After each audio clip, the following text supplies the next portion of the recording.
2 cubes each with a volume of 64 centimeter cube are joined end to end. അപ്പോൾ 2 cubes ഉണ്ട്. ഒരു ക്യൂബിന്റെ volume 64 centimetre cube. അപ്പോൾ ഈ ക്യൂബിനെ രണ്ടെണ്ണം കൂടെ ജോയിൻ ചെയ്തിട്ട് അവർ ഒരു ക്യൂബോയിഡ് മെയ്ഡ് ചെയ്ത് വെച്ചിട്ടുണ്ട്. ഇതാണ് ക്യൂബോയിഡ്. 2 ക്യൂബും കൂടെ ചേർന്നുണ്ടാക്കിയ ക്യൂബോയിഡാണ് ഇത്രയും പോർഷൻ എന്ന് പറയുന്നത്.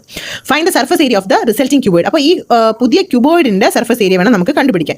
നമ്മുടെ വോളിയം ഓഫ് ക്യൂബ് തന്നിട്ടുണ്ട്. വോളിയം ഓഫ് ക്യൂബ് എന്ന് പറയുന്നത് 64 ആണ്. അപ്പോൾ നമുക്കറിയാം volume of cube formula A cube ആണ്. വോളിയം ഓഫ് ക്യൂബ് എന്ന് പറയുന്നത് എ ക്യൂബ് ആണ്.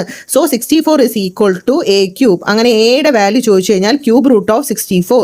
ക്യൂബ് റൂട്ട് ഓഫ് 64 എന്ന് പറയുമ്പോൾ എയുടെ വാല്യൂ എത്രയാണ്? 4 സെന്റിമീറ്റർ ആണ് എയുടെ വാല്യൂ കിട്ടുന്നത്. ഇനി സർഫസ് ഏരിയ ഓഫ് ക്യൂബോയിഡ് കണ്ടുപിടിക്കാമല്ലോ. സർഫസ് ഏരിയ ഓഫ് ക്യൂബോയിഡ് എന്ന് പറയുന്നത് 2 × LB + BH + HL. ഇതാണ് ഫോർമുല എന്ന് പറയുന്നത്.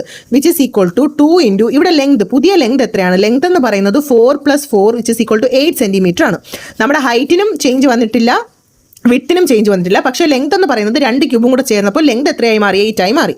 സോ അവിടെ ഒരു ചേഞ്ച് വരും. ബാക്കിയെല്ലാം സെയിം ആണ്. സോ 8 × 4 + 4 × 4 + 8 × 4 ആണ് വരുന്നത്. സോ റിസൾട്ടിംഗ് വാല്യൂ എന്ന് പറയുന്നത് 2 × 80 വരും. അപ്പോൾ 160 സെന്റിമീറ്റർ സ്ക്വയർ ആണ് വാല്യൂ.